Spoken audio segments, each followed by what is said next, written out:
వచ్చింది. ఆడబిడ్డలో ఒకటి హామీ ఇస్తున్నా, ఆడబిడ్డ నిధి నెలకు 1500, సంవత్సరానికి 18,000, 5 ఏళ్లలో 90,000 రూపాయలు మీకు ఇచ్చే బాధ్యత నాది. ఇంకొక పక్కన తల్లికి వందనం, ఆడబిడ్డలందరికీ హామీ ఇస్తున్నా.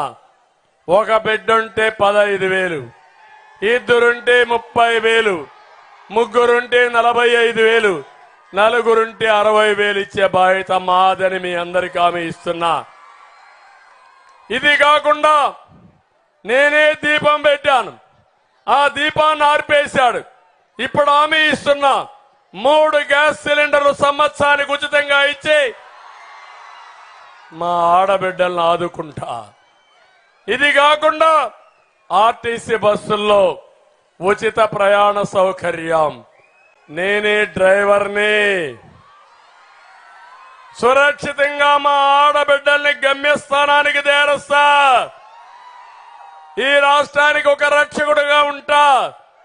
మా మిత్రుడు పవన్ కళ్యాణ్ కూడా ఆయన శక్తి మొత్తం కూడా ఉంది. ఇద్దరం కలిసి మీకు న్యాయం చేసే బాధ్యత మాదే. మన ఎన్నికల మేనిఫెస్టో కళకళలాడుతా ఉంటే జగన్ ఎన్నికల మేనిఫెస్టో వెలవెలబోయింది. అవునా కాదా తమ్ముళ్ళు? ఏమీ చేయడంట,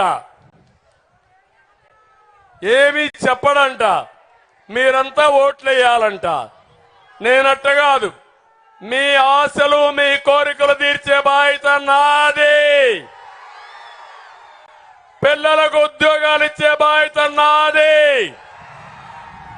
రైతుకి అన్నదాత కింద 20,000 రూపాయలు ఇచ్చి గిట్టుబాటు ధర ఇచ్చే బాధ్యత మాదని మీ అందరికీ హామీ ఇస్తున్నా. ఇదే కాదు, ఈరోజు ఇక్కడ మీరున్నారు, నేను మీ అందరికీ హామీ ఇస్తున్నా. పింఛన్ అనే మాట తీసుకొచ్చింది తెలుగుదేశం పార్టీ గౌరవనీయులు ఎన్టీ రామారావు గారు. నేను వచ్చిన తర్వాత 200 రూపాయలు 2,000 రూపాయలు చేశారా లేదా అని మిమ్మల్ని అడుగుతున్నా. ఇతను పెంచింది 1,000 రూపాయలు 4-5 ఏళ్లలో. ఈరోజు మీకు హామీ ఇస్తున్నాను, 4,000 రూపాయలు పింఛన్ చేస్తాను. ఏప్రిల్ నెల నుంచే ఇస్తాను. మొదటి తారీఖునే మీ ఇంటి దగ్గరనే ఇస్తాను. జూలైలో పింఛను జూలై పింఛను 7,000 రూపాయలు మీకు ఇచ్చే బాధ్యత నాదని మీ అందరికీ హామీ ఇస్తున్నా. ఈ జగన్ 2028కి ఈ ముసలోళ్ళు బతుకుంటే అప్పుడు పెంచుతాడంట చంపేసి. ఎవరు పేదల మనిషో అర్థం చేసుకోండి. ఎవరు పేదల మనిషి? ప్రతి పేద కుటుంబానికి పెద్ద కొడుకుగా ఉంటానని మరొక్కసారి మీ అందరికీ హామీ ఇస్తున్నా. తమ్ముళ్ళు, ఈరోజు నా ఎస్సీలు అంటాడు, ఏమీ చేయడు, చంపేసి డోర్ డెలివరీ పంపిస్తాడు. నా ఎస్టీలు అంటాడు, జీవో నెంబర్ 3 రద్దు చేసి వాళ్ళ పొట్టు కొడతాడు.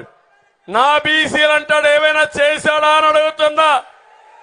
నా మైనారిటీలు అంటాడు, ఏమైనా చేశాడా అని అడుగుతున్నా. ఏమమ్మా దుల్హాన్ ఇచ్చాడా మీకు? రంజాన్ తోఫా ఇచ్చాడా మీకు? విదేశ విద్య ఇచ్చాడా మీకు? అవన్నీ నేను ఇచ్చా. ఇప్పుడు అంటున్నాడు ఏదో 4% రిజర్వేషన్ రద్దు చేస్తానని. రద్దు చేయను, కాపాడతా, కోర్టులో ఫైట్ చేస్తా. మా మైనారిటీ హక్కుల కోసం అండగా ఉంటా. మీ రిజర్వేషన్లు కాపాడే బాధ్యత నాదని మా మైనారిటీ సోదరులందరికీ హామీ ఇస్తున్నా. షాదీ ఖానాలు కట్టిన పార్టీ, మసీదులకు ఆర్థిక సహాయం చేసిన పార్టీ, ఉర్దూ 2వ భాష చేసిన పార్టీ, ఉర్దూ యూనివర్సిటీ పెట్టిన పార్టీ. మళ్ళీ ఎవరైనా మక్కాకు పోవాలంటే ₹1,00,000 ఆర్థిక సహాయం చేసే బాధ్యత మాది. 5 లక్షల వరకు రుణాలు ఇచ్చి, వడ్డీ లేని రుణాలు ఇచ్చే బాధ్యత మాది. ఇంకొక పక్క హామీ ఇస్తున్నా. ఒకటే గుర్తుపెట్టుకోవాలి, ఎన్ఆర్సీ విషయంలో, సిఏ విషయంలో కేంద్రంలో బిల్లు పాస్ చేసింది వైఎస్ఆర్ కాంగ్రెస్ పార్టీ. ఢిల్లీలో సపోర్ట్ చేస్తారు, గల్లీలో గలీజు రాజకీయాలు చేస్తారు వీళ్ళు. నేను ఎప్పుడు చెప్పిందే చేస్తా, చేసేది కూడా ట్రాన్స్పరెంట్ గా చేస్తా. నువ్వు చేసేది చీకటి రాజకీయాలు, నేను చేసేది ఈ రాష్ట్రానికి వెలుగు తీసుకురావడానికి రాజకీయం అని చెప్పి మీ అందరికీ తెలియజేస్తున్నా.